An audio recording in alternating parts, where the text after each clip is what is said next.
और अगली बड़ी खबर लव जिहाद के काले गोरख धंधे से जुड़े हुए और ये खबर बताएंगे हमारे सहयोगी आदर्श बताइए आखिर कैसे बस्ती में लव जिहाद का शिकार सैकड़ों लड़कियां बन गई और यहां तक कि देह व्यापार के दलदल में उन्हें धकेल दिया गया। बिल्कुल सुमित, बस्ती में लव जिहाद के जाल में फंसाकर सैकड़ों लड़कियों को देह व्यापार के धंधे में धकेल दिया गया और इतना ही नहीं, इन लड़कियों को न सिर्फ देश बल्कि विदेशों तक सप्लाई किया गया। लेकिन एक लड़की की हिम्मत ने इस पूरे लव जिहाद नेटवर्क का भांडाफोड़ किया है। इसी से जुड़ी हमारी एक रिपोर्ट देखिए।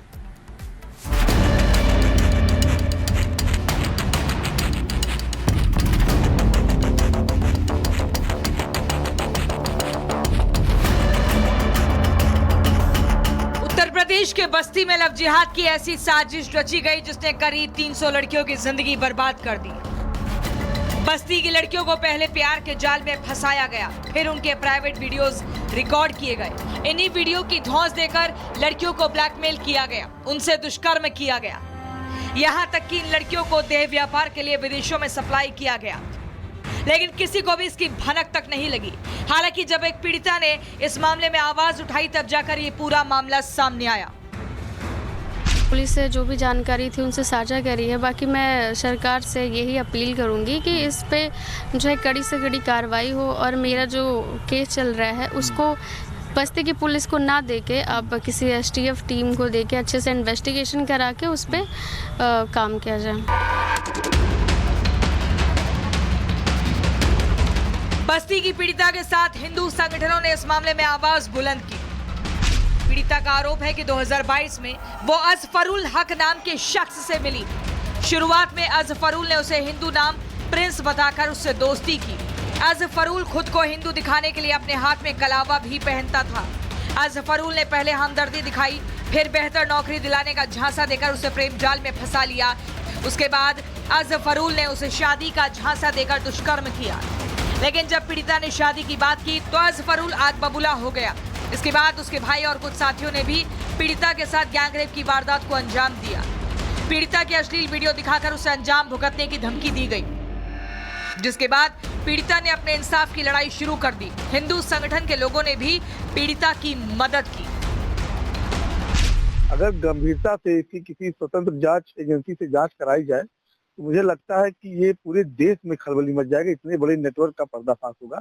ये बहुत बड़ा, बहुत कुख्यात अपराधी है। का जो बाप है वो भी 10 नंबरी अपराधी था। के लगभग 95% अपराध दर्ज नहीं हो पाए हैं। अगर सारे अपराध दर्ज हुए होते तो लगभग 400-500 मुकदमे के ऊपर दर्ज हो गए। बस्ती जिले में लव जिहाद के इस इंटरनेशनल रैकेट की जानकारी मिलते ही पुलिस महकमे में हड़कंप मच गया। आनन फानन में पुलिस ने इस मामले में केस दर्ज कर जांच पड़ताल शुरू कर दी। पुलिस ने इस मामले में 8 लोगों को आरोपी बनाया है, जिसमें एक आरोपी को गिरफ्तार कर लिया गया है।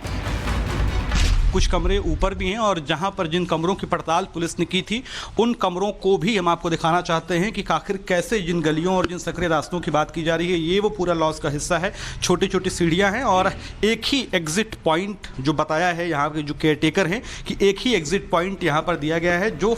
और अगली बड़ी खबर लव जिहाद के काले गोरख धंधे से जुड़े हुए और ये खबर बताएंगे हमारे सहयोगी आदर्श बताइए आखिर कैसे बस्ती में लव जिहाद का शिकार सैकड़ों लड़कियां बन गई और यहां तक कि देह व्यापार के दलदल में उन्हें धकेल दिया गया। बिल्कुल सुमित, बस्ती में लव जिहाद के जाल में फंसाकर सैकड़ों लड़कियों को देह व्यापार के धंधे में धकेल दिया गया और इतना ही नहीं, इन लड़कियों को न सिर्फ देश बल्कि विदेशों तक सप्लाई किया गया। लेकिन एक लड़की की हिम्मत ने इस पूरे लव जिहाद नेटवर्क का भांडाफोड़ किया है। इसी से जुड़ी हमारी एक रिपोर्ट देखिए।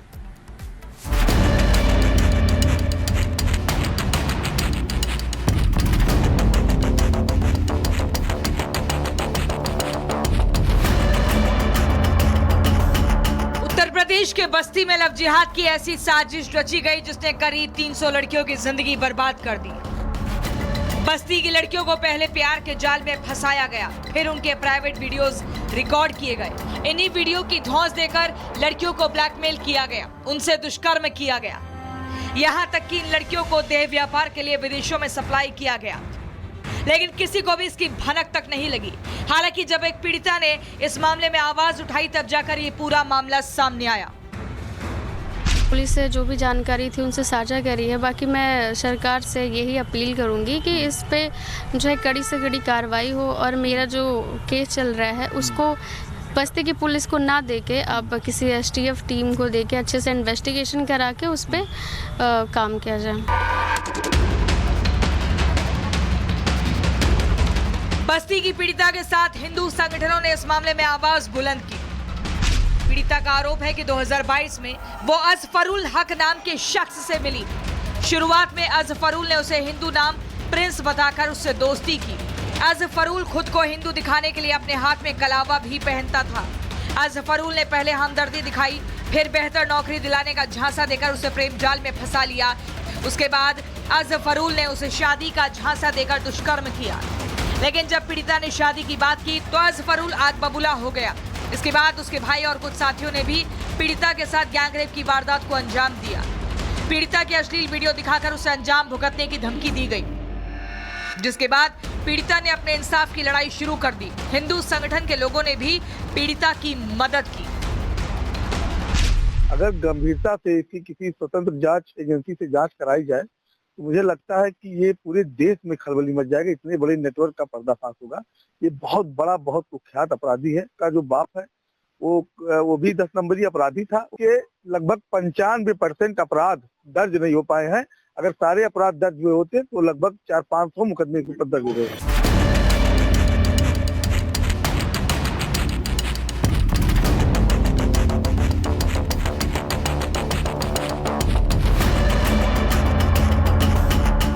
प्रदेश के बस्ती में लव जिहाद की ऐसी साजिश रची गई जिसने करीब 300 लड़कियों की जिंदगी बर्बाद कर दी।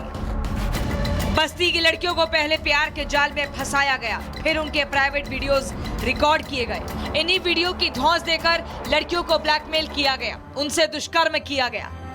यहाँ तक कि इन लड़कियों को देह व्यापार के लिए विदेशों में सप्लाई किया गया, लेकिन किसी को भी इसकी भनक तक नहीं लगी। हालांकि जब एक पीड़िता ने इस मामले में आवाज उठाई तब जाकर ये पूरा मामला सामने आया।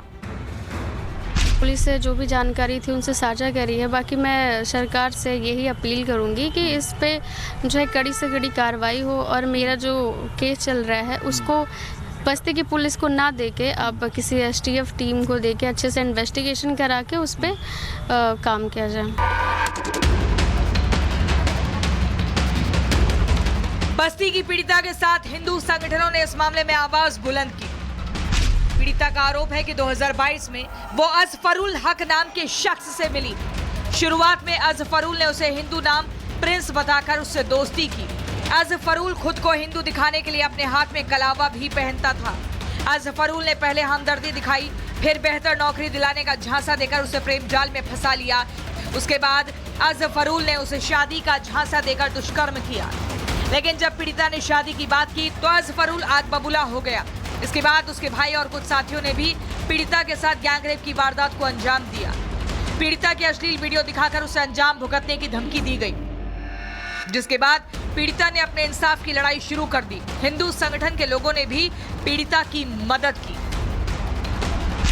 अगर गंभीरता से इसकी किसी स्वतंत्र जांच एजेंसी से जांच कराई जाए तो मुझे लगता है कि ये पूरे देश में खलबली मच जाएगा। इतने बड़े नेटवर्क का पर्दाफाश होगा। ये बहुत बड़ा, बहुत कुख्यात अपराधी है। का जो बाप है वो भी 10 नंबरी अपराधी था। के लगभग 95% अपराध दर्ज नहीं हो पाए हैं। अगर सारे अपराध दर्ज हुए होते तो लगभग 400-500 मुकदमे के ऊपर दर्ज हो गए।